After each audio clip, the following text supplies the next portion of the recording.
Bonjour à tous, merci de nous retrouver comme chaque année. France 3 Limousin est fidèle au rendez-vous de la foire du livre de Brive. Il y a déjà beaucoup de monde, il fait très chaud sous cette halle Georges Brassens. Bonjour Martial. C'est vrai qu'il y a du monde. Oui, et un programme très alléchant, des rencontres passionnantes. Tout à fait, avec notamment Yvan Jablonka, Costa Gavras, Marc Lévy et puis le tout nouveau prix Renaudot, Sylvain Tesson. Merci. À tout à l'heure, Martial. Je précise que Sylvain Tesson, on l'avait invité avant qu'il ait son prix Renaudot parce qu'on a adoré son livre, ça s'appelle La Panthère des Neiges. Mais d'abord, Martial va retrouver Yvan Jablonka pour parler d'une question éminemment d'actualité, la question du patriarcat et de la domination masculine. Tout à fait, Anaïk. Bonjour, Yvan Jablonka. Alors, votre dernier livre, Des hommes justes, justement, avec en préambule de votre livre, un constat, les hommes ont mené tous les combats, sauf celui pour l'égalité des sexes, une domination masculine dont les traces remontent à 45 000 jusqu'à 10 000 ans avant Jésus-Christ. Oui, j'ai essayé de faire un livre sur l'histoire de la domination masculine et les moyens d'en sortir. Alors c'est un travail sur l'avènement des sociétés patriarcales, la nôtre, celle où les hommes dominent, et aussi en quelque sorte un traité politique pour inventer des hommes justes, c'est-à-dire une nouvelle utopie, des masculinités qui seraient compatibles avec les droits des femmes. Une domination masculine qui sociologiquement est très ancrée chez nous, avec notamment, on voit d'ailleurs simplement un dessin début des années 70, la NASA, sur sa sonde Pioneer, envoie donc un schéma, on voit un homme, une femme, et là... Alors, c'est dans les années 70, à bord de la sonde Pioneer, on voit un homme et une femme, si jamais des extraterrestres interceptait cette sonde. Et alors la femme, elle a les cheveux longs, elle met joliment un pied vers l'avant. Et l'homme, lui, il est sérieux, il est droit sur ses pieds. Et c'est lui qui lève la main, qui adresse un salut au nom de l'humanité tout entière. Comme ça, les extraterrestres comprendront comment ça marche chez les êtres humains. Et d'ailleurs, on voit les attributs de l'homme et pas du tout ceux de la femme. Une perception de la figure féminine qui change. L'exemple, par exemple, du verrou, le célèbre tableau de Fragonard que vous montrez dans votre livre. On pensait au départ et pendant des années avoir affaire à une œuvre érotique. Point du tout. Dans ce tableau de Fragonard, en fait, on s'aperçoit que c'est un moment de violence sexuelle parce que c'est l'homme qui pousse le verrou. Et la femme, au fond, elle n'a pas envie. Donc c'est déjà des formes de violence sexuelle, c'est un quasi-viol et sans doute même un viol tout court. Et ça montre bien que les questions qui ont été soulevées par MeToo, les violences physiques, sexuelles, en fait, ça a un passé très lointain. Et en tant qu'historien, ça m'importait d'essayer de répondre aux urgences du présent en faisant de l'histoire longue et en remontant à la racine du mal, en quelque sorte. Vous l'avez dit, donc MeToo a poussé l'homme à s'interroger sur les violences sexuelles, vous l'écrivez. Est-ce que c'était une prise de conscience vraiment nécessaire? Il y a un avant et un après MeToo. Il y a eu une prise de conscience et je pense que MeToo restera comme un des grands moments du féminisme au XXIe siècle. Moi, ce qui m'a frappé, c'est le silence des hommes. Pas beaucoup d'hommes ont pris la parole. Alors, est-ce que c'est de l'hostilité, de la peur, de l'indifférence? Mon livre, Des hommes justes, c'est une manière de pousser les hommes dans le débat et de leur demander qu'est-ce qu'être un homme aujourd'hui? Est-ce qu'on peut atteindre la justice de genre? Ou pour le dire autrement, qu'est-ce qu'un mec bien? Qu'est-ce qu'un mec bien? De quelle masculinité voulons-nous? Alors les femmes, elles n'ont pas attendu les hommes, elles ont participé à toutes les révolutions, les droits de l'homme d'ailleurs, le droit de vote des suffragettes notamment, qui a été beaucoup contesté par des caricatures de vous montrer dans votre livre, notamment la discrimination du travail, le droit aussi de disposer de son corps, c'est important le corps, c'est vraiment un des premiers exemples d'asservissement. Oui, disons que la conquête des droits par les droits des femmes au XXe siècle, ça renvoie à plusieurs sphères, les droits politiques, les droits civils, les droits sociaux, le droit de travailler par exemple, et aussi bien sûr les droits corporels, les droits de disposer de son corps et d'être respecté en tant qu'individu, mais aussi jusque dans son intégrité physique. Très rapidement, donc qu'est-ce qu'on peut faire? C'est aussi dans les tâches quotidiennes pour être un homme juste, peut-être? Je pense qu'on peut proposer une morale du masculin et à chaque homme doit se demander ce qu'il met dans sa masculinité. Mais il y a aussi des formes plus collectives. Il y a un militantisme qui est possible, un militantisme en faveur de cette justice de genre. Et puis on peut aussi évoquer le féminisme d'État, c'est-à-dire le moment où l'État ou des organisations internationales essayent de promouvoir les droits des femmes. Et je crois qu'il est temps que les hommes entrent dans ce combat c'est aussi aux hommes de lutter contre le patriarcat. De beaux espoirs, merci beaucoup en tout cas, Merci Yvan Jablonka, des hommes justes donc au seuil. On vous retrouve donc à Naïc avec en tête de gondole avec l'écrivain français qui vend le plus de livres à l'étranger, Marc Lévy. On va parler d'amour et de fantômes maintenant avec l'un des auteurs les plus populaires de cette foire. Il y a beaucoup de monde devant votre stand, Marc Lévy, bonjour. Bonjour. Merci beaucoup d'être avec nous. Dans votre dernier livre, Ghost in Love, on suit Thomas, qui est pianiste et qui se retrouve soudainement hanté par le fantôme de son papa. Vous avez un truc avec les fantômes, parce qu'on se rappelle que votre premier succès, déjà, il y avait un fantôme dedans. Non, c'était pas un fantôme dans le premier. Oui, mais c'était presque... Non, là en fait, c'est pas le fantôme qui compte, c'est le papa. J'ai eu envie d'écrire ce livre parce que je me suis rendu compte en écoutant autour de moi que finalement on entretient des rapports assez spontanés avec nos mères, plein de tendresse, plein de dialogues, plein d'échanges. Et puis avec nos pères, les rapports sont beaucoup plus pudiques, parfois souvent plus distants. Et pourtant, la quantité d'amour n'est pas moindre. Mais il y a finalement énormément de choses qu'on n'arrive pas à dire à nos pères et qu'on ne partage pas à nos pères, qu'on soit garçon ou fille.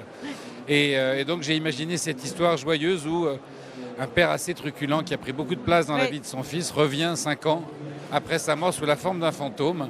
Et comme il n'a pas, pour ainsi dire, plus rien à perdre, alors au travers d'un voyage, il y a un vrai dialogue père-fils qui se noue. Et il lui demande d'ailleurs, c'est quoi être père? C'est vertigineux comme question. Vous avez la réponse à ça aujourd'hui ou pas? En fait, elle se trouve vraiment à la fin du livre. Oui, donc on ne va pas la donner. Mais c'était vraiment ça, en fait, l'histoire. Voilà, à un moment donné, Thomas dit à son père, papa, c'est quoi être un père? Et moi, je suis papa depuis l'âge de 27 ans et c'est une question que je n'ai cessé de me poser, mais je trouve que c'est une des plus belles questions de la vie pour un homme. Alors on voit qu'il y a beaucoup de lectrices, beaucoup de lecteurs qui sont avec vous aujourd'hui. C'est votre 20e livre. Oui. On connaît le succès qui est le vôtre, qui est mondial. Est-ce que chaque fois on remet l'ouvrage sur la table et on se dit on rejoue tout? Oui. Oui, parce qu'en plus, j'ai jamais voulu m'enfermer dans un seul genre. Donc j'ai écrit des thrillers, des romans, enfin un roman historique, 3 romans qui sont des thrillers politiques, des comédies, des drames, enfin bref. Et c'est vraiment ce qu'il y a de plus passionnant parce que c'est un métier de doux rêveur. Ouais. Et c'est magnifique. Enfin, comment dire, c'est joyeux et gratifiant et enthousiasmant de changer de rêve à chaque fois. Donc alors, oui, c'est une remise en cause à chaque fois dans chaque livre. C'est un rêve que vous partagez, je vais montrer à la caméra. Voilà. Vous mettez votre adresse mail à la fin de vos livres et vous dites à vos lecteurs, voilà, écrivez-moi, je vous répondrai et vous le faites. Oui. Oui, je l'ai toujours fait parce que je trouve que c'est d'abord une chance incroyable d'imaginer que des gens ont la générosité de vous lire. Et quand ils ont en plus la générosité de prendre leur temps pour vous écrire, je trouve que la moindre des courtoisies humaine, c'est de répondre soi-même. Donc j'ai toujours répondu à mon courrier. Et ça suscite des rencontres, des découvertes, des choses qui vous marquent parfois? Oui, parce qu'en fait, l'écriture, c'est un moment qui est... Enfin, ce sont de longs mois de très grande solitude. Et contrairement à mon camarade Jean-Michel Jarre... Oui, qui est juste derrière. Lui, quand il s'exprime, il monte sur une scène et il a les gens pour lesquels il a un retour direct quoi, de ce qu'il fait. Oui, et puis on est en prise directe avec l'émotion, alors que si un auteur suivait un lecteur chez lui et se planquait derrière son canapé, ça foutrait quand même assez les jetons. Et donc les seuls moments où justement on peut partager, c'est au travers des salons du livre, mais ça va très vite, alors que dans une correspondance, évidemment, il y a plus de choses qui peuvent s'écrire.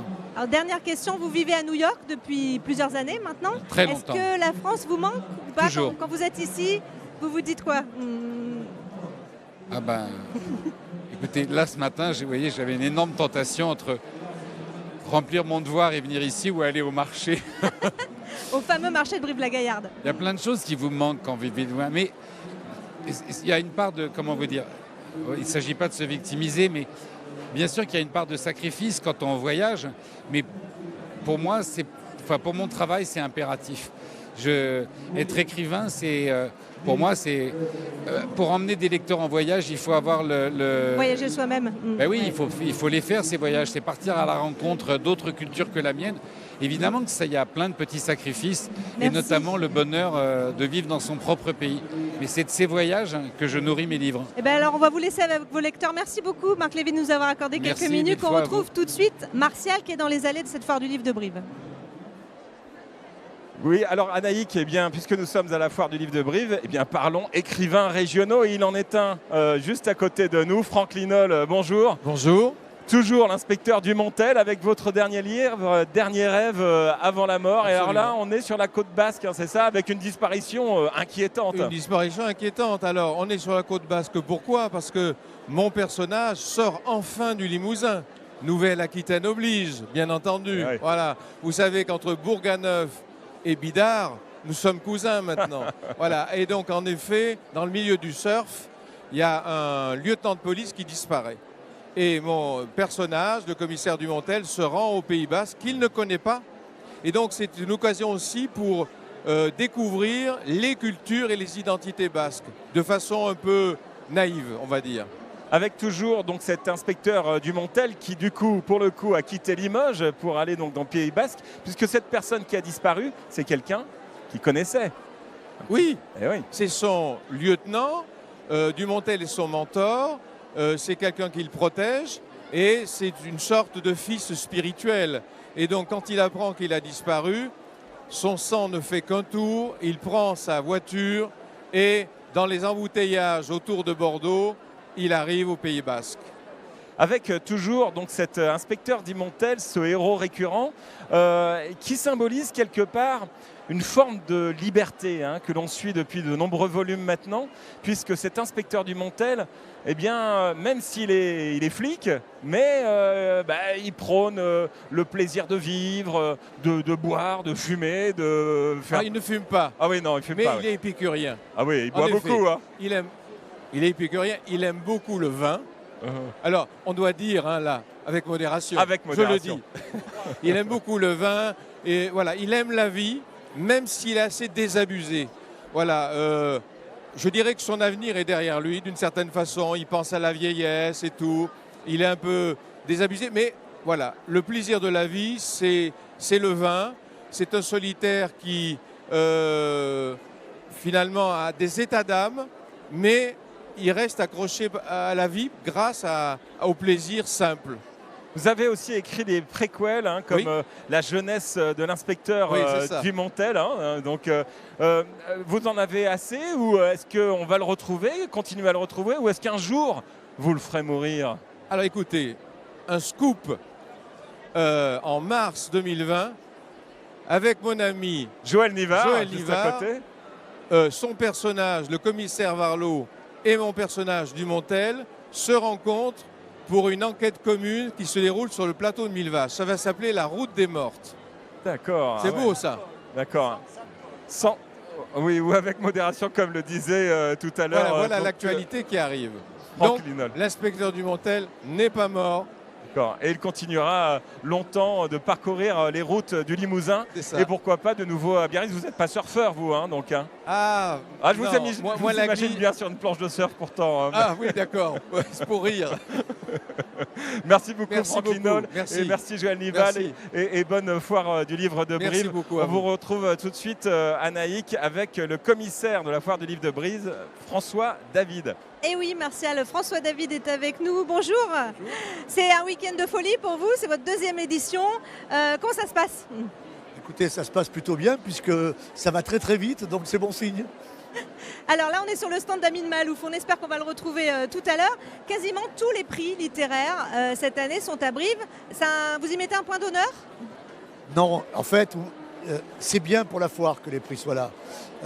Ça montre d'abord que la foire de Brive est respectée et reconnue. Ceci étant, il y a tellement de bons livres qui n'ont pas été primés que se limiter, je trouve que c'est un peu réducteur. Je suis très fier qu'ils soient là. Mais s'ils n'étaient pas là, ça ne voudrait pas dire pour autant que la foire ne serait pas une foire réussie. Oui, parce que vous les avez lus, tous ces livres-là. Vous passez une année très littéraire. Ouais, mais en même temps, vous voyez, c'est très difficile. Je suis très amoureux de Sylvain Tesson et de ses livres, et il n'était pas dans les finalistes. Et il a été élu sans être dans les finalistes. Et donc voilà, il était inscrit à Brive, c'est une chance. S'il n'aurait pas été, c'était plus compliqué. Alors je vais m'adresser à l'ancien directeur d'établissement scolaire que vous êtes, hein, les brivistes le savent bien. Vous faites un travail en amont avec les établissements, avec le secteur jeunesse de la foire. Expliquez-nous comment vous Parce que travaillez. la foire, c'est pour moi une vocation pédagogique. C'est-à-dire que les jeunes, on dit les jeunes lisent plus, ce qui me semble pas tout à fait vrai. D'abord, il faut toujours se méfier de la maladie de l'article défini, quoi. Il y a des jeunes qui lisent plus, et des jeunes qui lisent, et des jeunes qui écrivent. Et souvent, la rencontre avec un auteur, comme avec un musicien, donne une vocation, quoi.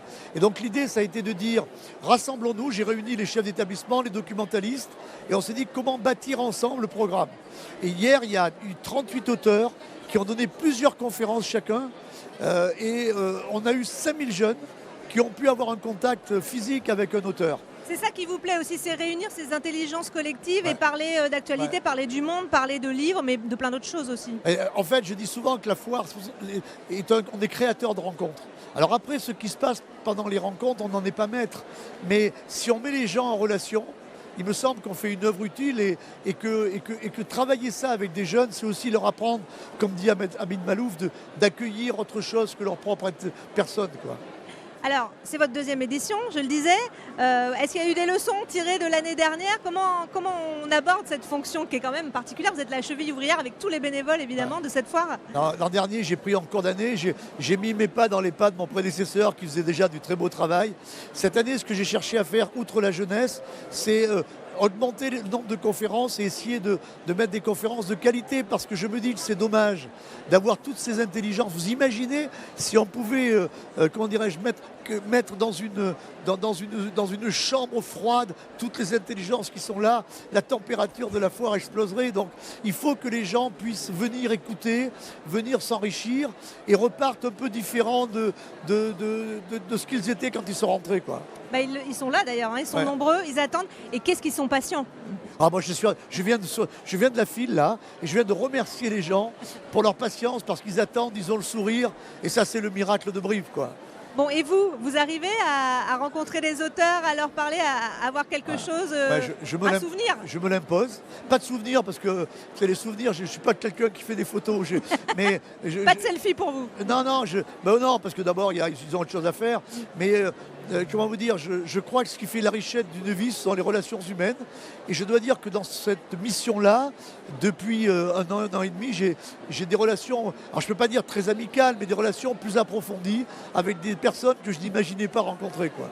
Merci beaucoup François David, on va vous laisser repartir dans vos aventures de commissaire de la foire du livre. On va retrouver Martial qui est en compagnie d'une comédienne qui écrit aussi, qui fait des chroniques radio, qui s'appelle Juliette Arnaud, c'est ça Martial? Tout à fait, Juliette Arnaud, qui fait également vous l'avez dit, des chroniques radio sur France Inter et qui sort donc son nouveau livre. Bonjour Juliette Arnaud, on va laisser finir la dédicace. Qu'est-ce que vous avez mis comme dédicace? On ne sait pas.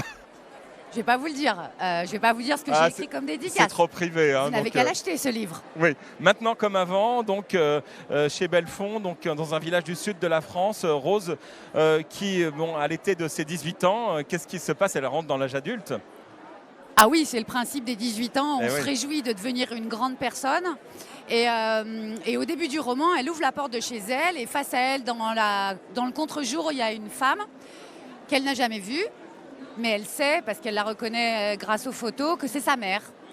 Et ça va être l'histoire d'un été un tout petit peu rock'n'roll entre cette mère qui n'en a jamais été une et sa fille qui n'a jamais eu l'occasion d'être la fille de cette mère-là. Voilà. D'accord, donc c'est vraiment un roman familial avec donc cette découverte de la mère finalement. Oui, puis Rose, elle n'a pas forcément envie de la connaître, parce que quand les gens partent 18 ans... on a le temps de passer à autre chose. Voilà. Donc vous, c'est pas la première fois, cette ambiance de la foire du livre de Brive, vous aimez ce contact avec vos lecteurs et vos lectrices? Moi je trouve ça, c'est hyper agréable. Et puis comme moi c'est mon deuxième roman et que j'étais venue l'année dernière pour celui-là, et j'ai l'immense plaisir d'avoir des gens qui ont lu celui-là et qui reviennent pour le nouveau. Et c'est idiot, mais je ne l'avais pas prévu et c'est hyper touchant. D'accord, merci beaucoup Juliette Arnaud. Justement, des lecteurs, eh bien on va écoutez madame, vous êtes lectrice, bonjour. Vous aimez lire quel type de littérature? Des histoires vraies, pas trop les romans, et surtout des histoires vraies en fait. Toutes les histoires vraies, est-ce qu'il y a des auteurs que vous préférez? Oui, Annie Dupéret.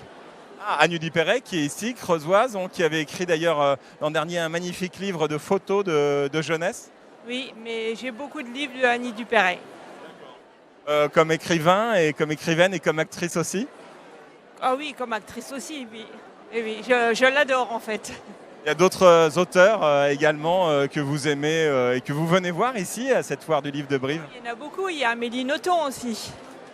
Et pour sa façon d'écrire, qui est complètement différente de tout ce qu'on peut lire. Et puis d'autres auteurs aussi un petit peu moins connus. Mais il faut aussi les lire parce qu'ils sont très bien. Merci et bonne foire du livre de Brive. On va bien écouter, aller voir si d'autres personnes. Tiens monsieur, bonjour, c'est France 3 Limousin, on est en direct sur Noah. Vous aimez lire quoi? Des romans policiers.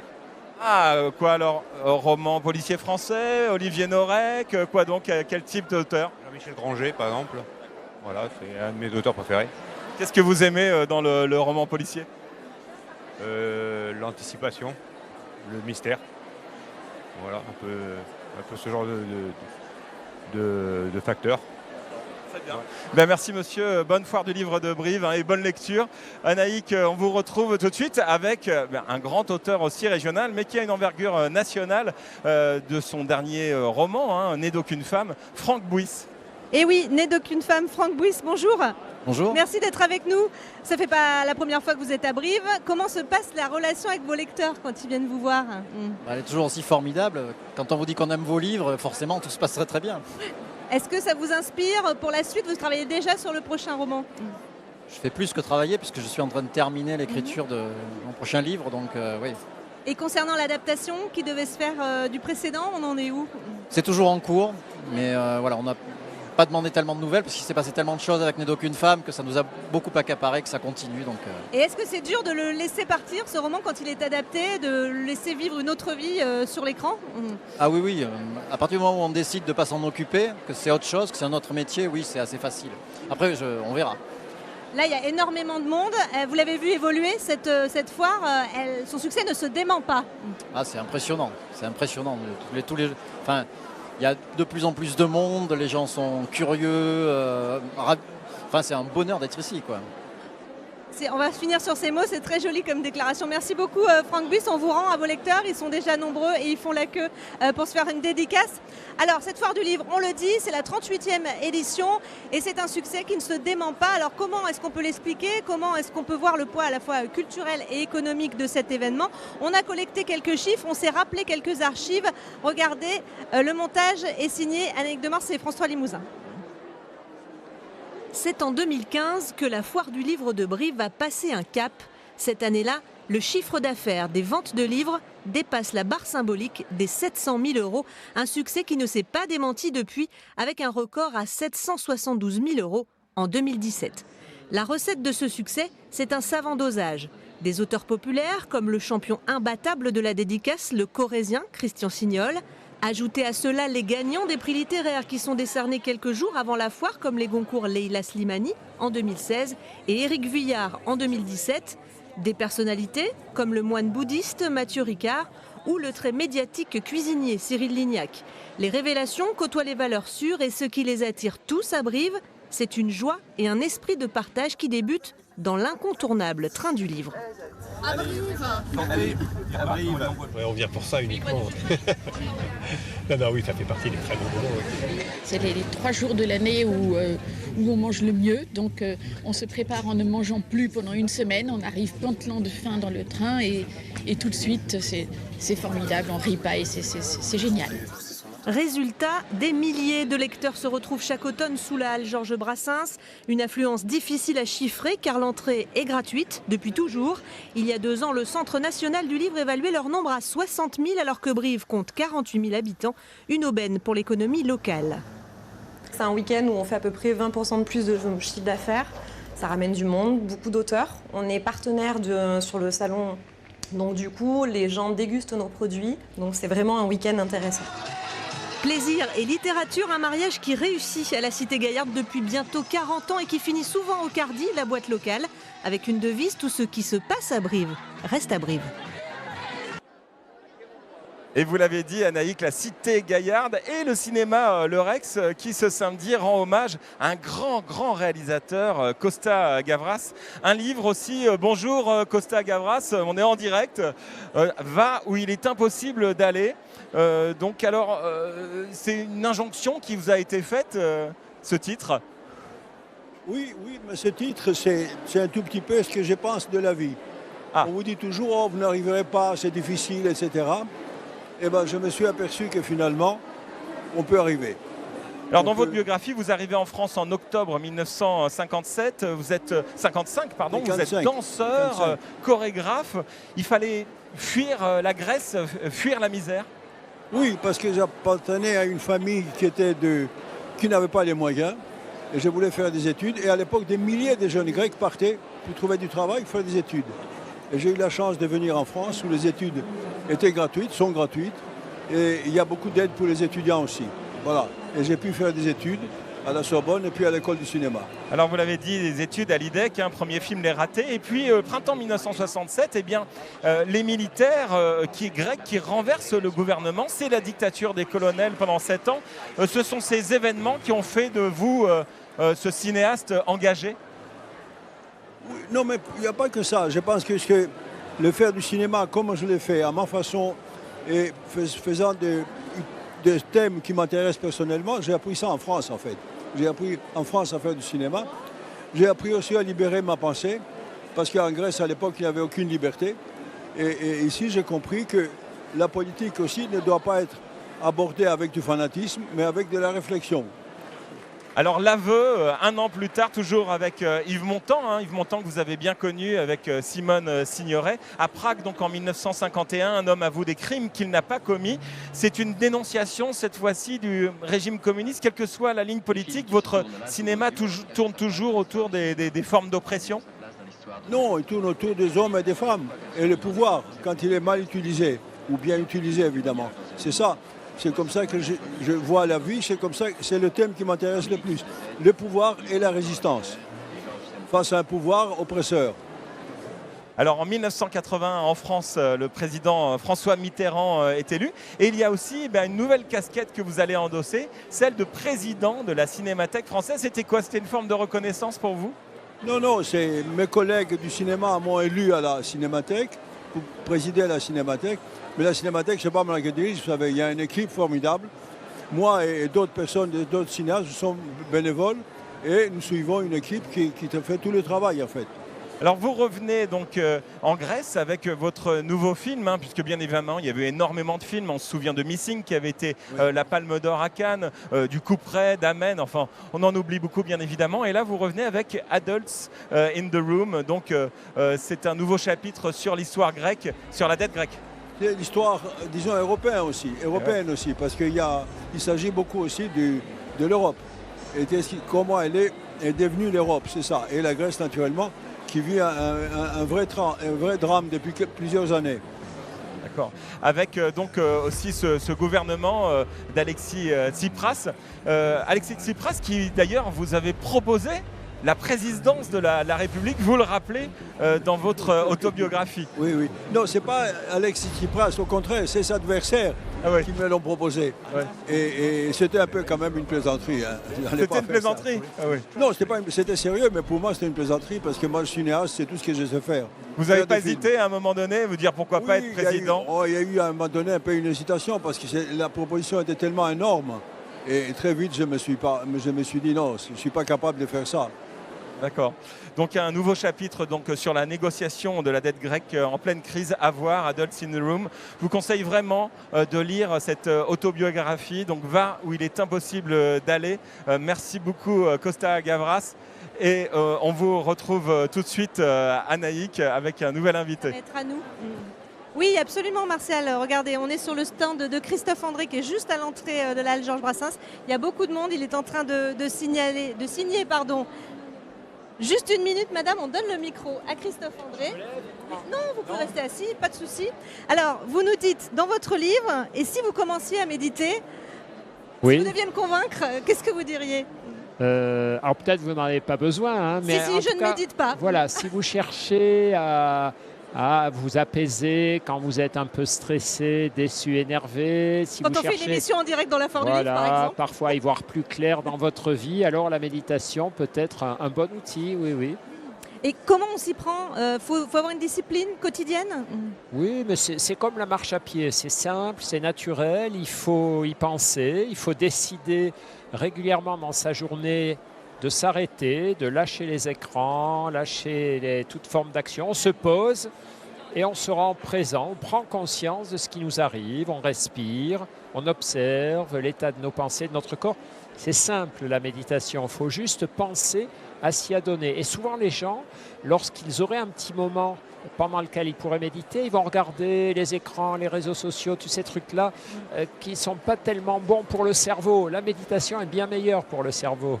Vous démentir, vous dites Oui, qu'on oui. vit sous le joug de l'immédiateté. Oui. C'est particulièrement vrai en ce moment. Hein. Ah, ça l'est plus que jamais. On vit une époque qui est une époque passionnante, mais qui peut être aussi toxique parce que de plus en plus superficielle, de plus en plus accélérée, nous poussant à réfléchir de moins en moins, à consommer, à agir, à nous distraire sans prendre le temps de nous poser et de se demander ce dont on a vraiment besoin. J'entends plein de gens autour de moi qui parlent d'être ancrés, d'être dans la pleine conscience. Oui, oui. Qu'est-ce que ça veut dire pour ceux qui nous regardent et qui n'auraient pas forcément l'idée de ce que ça signifie? Ben, ça signifie une fois de plus s'arrêter de faire des choses pour simplement être soi-même, se reconnecter à ce qu'on est vraiment. Et ce qu'on est vraiment, c'est d'abord notre corps, notre respiration, nos émotions. Et très peu de personnes, finalement, dans leur journée, prennent le temps de s'arrêter de leur course aux activités, sauter d'une activité à l'autre pour respirer, faire respirer leur âme. Alors je prends une grande respiration. Je vous remercie beaucoup Christophe André. On va maintenant retrouver Martial qui est en compagnie d'un grand du cinéma, là aussi après Costa Gavras, c'est Jean-Jacques Hano. Et quel grand du cinéma, Jean-Jacques Hano, avec une vie pour le cinéma. Merci de nous recevoir. Vous auriez pu mourir parce que votre carrière aurait pu s'arrêter brutalement. Vous savez, tout le monde meurt un jour. Oui, mais vous auriez pu en 1987 lors du tournage de L'Ours. Vous faites des photos avec Bart, un plantigrade de 800 kilos. Voilà l'ours. Quand je me levais, attention, je vais me lever. Voilà, regardez ma main. Ça, c'était la hauteur de son épaule. Ouais, Bart. Et là, il aurait pu lécher le plafond facilement. Et vous sortez votre viseur à ce moment-là, c'est ça? 800 kilos. Alors, vous voulez jouer l'ours? Ouais. Montez sur la chaise. D'accord. Voilà. Bon, ben, au revoir, Anaïk. Montez sur la chaise. Et moi... Non, pas tout de suite. Pas tout de suite. Non. Et moi, pour faire le malin, je me mets tout petit pour dire il est grand, mon acteur. Vous savez, il est très grand. Et là, je fais comme ça. Et là... Ah oui, je fais le cri de l'ours avec les babines retroussées, c'est ça, non? Comme voilà. ça. Et maintenant, vous tombez sur moi. Voilà. Donc bon, heureusement, vous n'êtes pas mort, vous avez continué à faire des films. Vous êtes un acteur formidable. Hein. Oui. Vous prenez très Vous vite. m'embauchez pour la prochaine fois, je sais très bien faire l'ours. Un tout petit peu de poil ici. Un autre moment fort, la guerre du feu, entre 80 000 et 40 000 ans avant Jésus-Christ, avec cette langue spécifique créée, le oulam par exemple, pour dire le feu. C'est un mélange de... Atra, c'est earth pour la terre et âtre, le feu, c'est ça un peu? C'est ça, après une longue discussion avec Anthony Burgess, avec lequel nous avons fabriqué cette langue inspirée de l'indo-européen. Avec donc dans la guerre du feu, vous avez eu quelques déconvenues également avec des animaux, puisque vous écrivez dans votre livre cette fameuse charge des éléphants qui sont habillés en mammouth. Oui, alors si vous voulez, j'avais un dresseur d'éléphants, j'en avais 18 d'éléphants. Et alors il était très compétent, il m'avait dit c'est très facile pour les faire charger, vous mettez la caméra là, et puis à côté, vous mettez, il y a une femelle qui est vachement sexy, une femelle éléphant. Hein. Alors vous la mettez à côté, vous allez voir, elle va barrir. Tous les éléphants vont vouloir lui sauter dessus. Aïe, aïe, aïe. Donc dès que vous êtes prêt, vous enlevez les piquets. Alors non, je suis prêt, je fais enlever les piquets, moteur, faites barrir la femelle, elle fait... Et les 18 éléphants cavalent.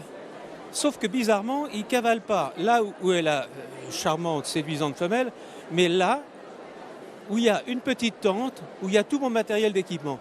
Et ils ont tout saccagé. Oui, ils sont à c'est ça. 18 à vouloir rentrer dans une tente de camping. Ils me pètent tout mon matériel. Je Quelle peux vous horreur. raconter la suite, mais peut-être une prochaine émission. Alors, vous avez travaillé avec beaucoup d'acteurs très connus, bien évidemment, Pierre Richard, Patrick Devers, Brad Pitt, Sean Connery, dans Le Nom de la Rose, bien évidemment. Donc, où 007 jouait le rôle de ce moine enquêteur au XIVe siècle. Et il arrive le premier jour du tournage avec des chaussettes bleues dans les sandales. Ça fait pas très 14e, ça.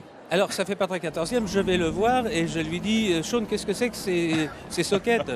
Alors, il me dit « Mais il fait très froid dehors, c'est ta costumière qui me les a tricotées. » Alors, je lui dis « C'est très gentil, mais les moines, surtout les franciscains, qui voulaient vivre comme les pauvres, parce qu'ils étaient au service des gens dans la nécessité, les franciscains marchent généralement pieds nus. Parfois, certains marchaient dans des sandales. Et donc, je lui explique ça, il me regarde, il me dit quoi? Il marchait pieds nus, il enlève ses chaussettes, il les jette par terre, il me dit « I hate those fucking monks ». Je déteste ces putains de moines. Ça commence comme ça le premier jour. Alors, vous avez assez souvent adapté des romans, et notamment, bien évidemment, L'amant de Marguerite Duras. Vous écrivez qu'elle vous dit « C'est mon film, et toi, Jean-Jacques, tu feras les images ». C'est un peu compliqué parfois les rapports avec les auteurs. Alors, à la différence d'Umberto Eco, qui m'avait dit « C'est mon livre, c'est ton film, tu fais ce que tu veux, même une comédie musicale si ça t'amuse ». Marguerite Duras, elle me disait effectivement avec sa voix rauque Non, c'est mon film et toi tu tourneras les images. Alors je lui ai dit non Marguerite, non, je ne tourne pas les images, je fais mon film, etc. Ça a duré 6 mois d'une bagarre extraordinaire, mais ça serait à recommencer, je le ferai tout de suite, parce que c'était tellement durassien que c'était pas croyable. Remarquez, c'est magnifique, Duras. La vérité sur l'affaire Harry Kéber, donc c'est le best-seller bien évidemment de Joël Dicker que vous avez adapté en 2018. Vous vouliez vous frotter au genre de la série, pourquoi? Mais parce que si vous voulez, la diffusion ce que j'ai envie de dire du récit en images. Autrefois, il était réservé exclusivement au cinéma. Il n'y avait pas d'autres moyens. Alors à la télévision, c'était en noir et blanc, tout rayé. Je parle de très longtemps. Mais depuis que la télévision a tellement de canaux où on peut choisir des centaines de films chaque soir, les voir chez soi sur un grand écran de bonne qualité avec un son stéréo, il y a beaucoup de gens. Une grande partie du public n'a pas le temps d'aller au cinéma le jour où il y a un film qui les intéresse. En plus de ça, comme vous l'avez remarqué, les films, c'est soit des comédies régionales, locales, soit des gros films venus d'Hollywood, des films où il y a des personnages tatoués qui foncent dans des grosses voitures avec beaucoup d'accidents. Ça lasse beaucoup les gens. Du coup, si vous voulez, il y a un mouvement des créateurs qui autrefois faisaient du cinéma, qui se dirigent aujourd'hui vers la télévision, où il y a un grand dynamisme, j'ai envie de dire intellectuel. Avec aussi le fait de pouvoir avoir des psychologies, donc des personnages qu'on peut développer dans les séries. Merci beaucoup Jean-Jacques Hano. Donc je vous conseille vraiment Une vie pour le cinéma, c'est passionnant, il y a énormément d'anecdotes. On vous retrouve, je crois, Anaïk, tout de suite avec quelqu'un qui aime beaucoup Stéphane Bern, c'est ça? Voilà, je vous fais le plan. J'ai fait de la pub autrefois. Oui, donc voilà, absolument, Martial. Je suis en compagnie de François Baroin. On ne le présente pas, mais on va quand même rappeler qu'il a été ministre de Jacques Chirac, de Nicolas Sarkozy, maire de Troyes, président de l'Association des maires de France. Bonjour François Baroin. Bonjour. Merci d'être avec nous. Vous présentez ici une histoire sentimentale. Mon collègue Martial parlait de l'émission de Stéphane Bern, le village préféré des Français. Vous y faites référence d'ailleurs au début. Pour vous, c'est vraiment une déclaration d'amour à la France, au patrimoine, à ces petits villages qui sont parfois délaissés, même souvent? Oui, c'est d'abord une passion de la France et cette responsabilité des maires de France. Et puis ma qualité de maire de Troyes m'a amené à voyager beaucoup dans le pays, rencontrer, croiser, échanger avec des maires. Et puis petit à petit, on regarde un monument aux morts, on découvre une église, on découvre un bâtiment, on découvre un personnage, une histoire. Et puis on s'aperçoit, en l'occurrence depuis la Révolution, puisque le précédent livre que vous montrez parle de l'histoire de France et le deuxième parle plutôt de l'histoire de la République depuis la Révolution.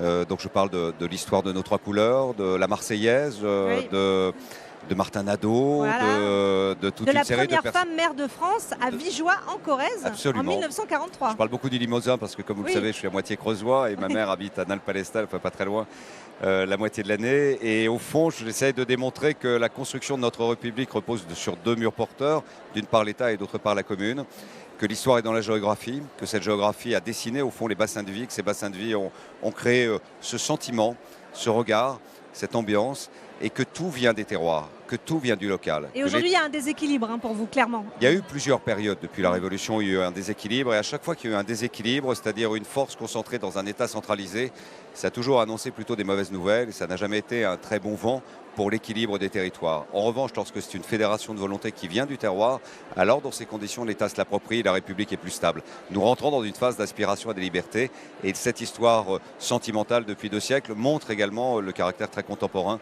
de la construction de nos aînés. On est à quelques jours du congrès des maires de France, on est à quelques mois des élections municipales.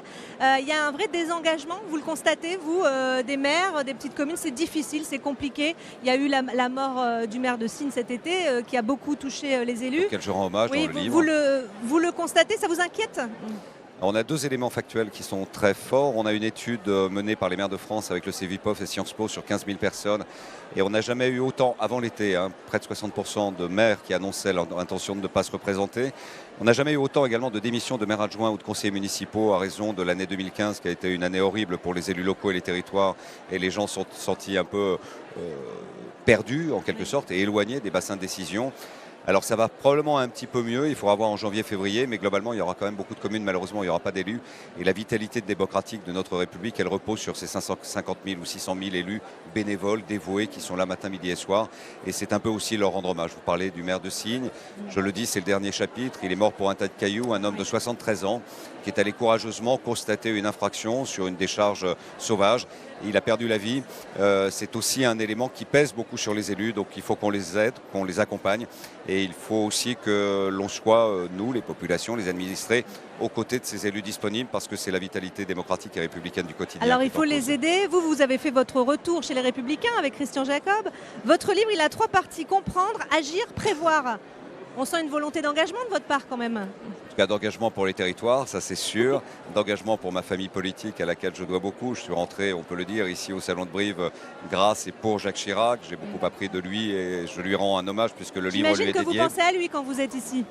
Quand je suis en Creuse, quand je suis en Corrèze, on a tellement fait de choses ensemble. Je lui dois tout et le livre lui est dédié d'ailleurs.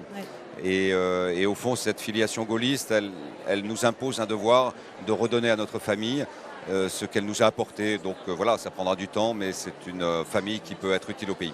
Merci beaucoup François Baroin, on vous laisse avec vos lecteurs qui sont nombreux et on va tout de suite retrouver Martial qui est en compagnie d'un auteur régional qui connaît un beau succès dans le secteur jeunesse. Martial. Tout à fait, il s'agit de Yann Fastier avec Le Renard et la Couronne aux éditions Talent Haut. Yann Fastier, bonjour, merci de nous recevoir ici à la Foire du Livre de Brive. Alors, fin 19e, Anna vit en Croatie, elle perd sa grand-mère, elle se retrouve sur les routes à 10 ans. À 10 ans seulement, avec pour seule richesse un livre.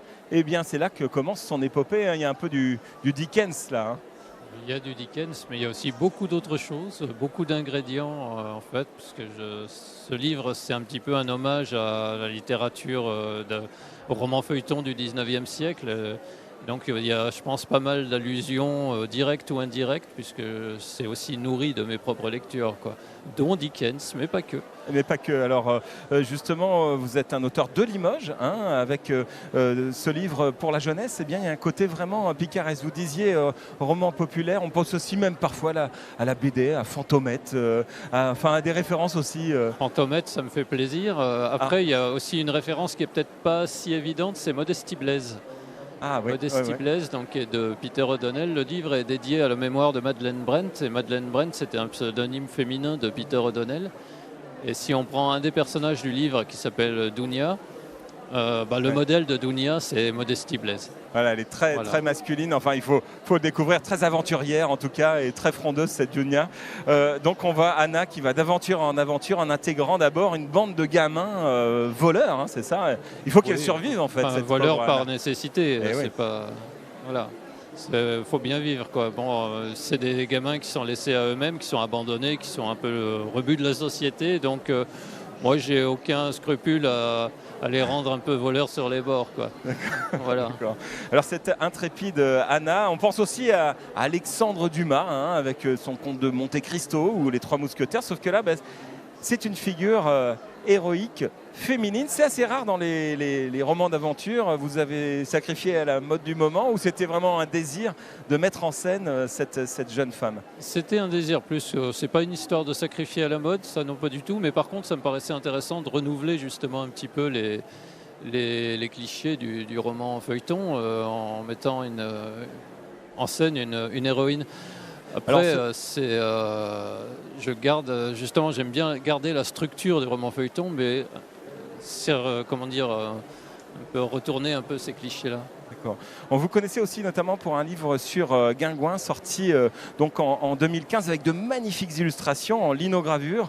Vous êtes également donc illustrateur. Vous avez fait vos classes à l'École nationale des arts décoratifs de Limoges, je crois. Oui, enfin, je faisais pas ça à l'époque, mais effectivement, j'ai fait l'École nationale d'arts décoratifs. D'accord. Merci beaucoup Yann Fastier. Je vous recommande donc chaudement ce Renard et la Couronne aux éditions Talent-Haut. On vous retrouve à Anaïque avec une reporter de guerre de renom. Oui, Martial, Une femme au front, c'est le titre de votre livre. Martine Laroche-Joubert, bonjour. Bonjour. Merci beaucoup d'être avec nous. Vous revenez dans ce livre dans quelques-unes de vos expériences de reporter à travers le monde. Comment vous avez su que c'était votre voix, que c'était ça qui allait faire votre vie? Ça a été très long en réalité. J'ai commencé à travailler dans le secteur économique et puis après dans ce qu'on appelle les informations générales, les faits divers.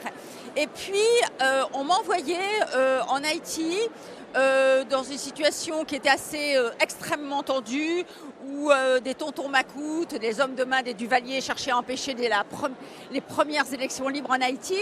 Et ils ont découpé des gens à la machette dans les bureaux de vote. C'était extrêmement violent. Et là, je n'ai pas perdu mon calme. Et je pense que j'ai réussi à faire de bons reportages, à bien rendre compte de la situation.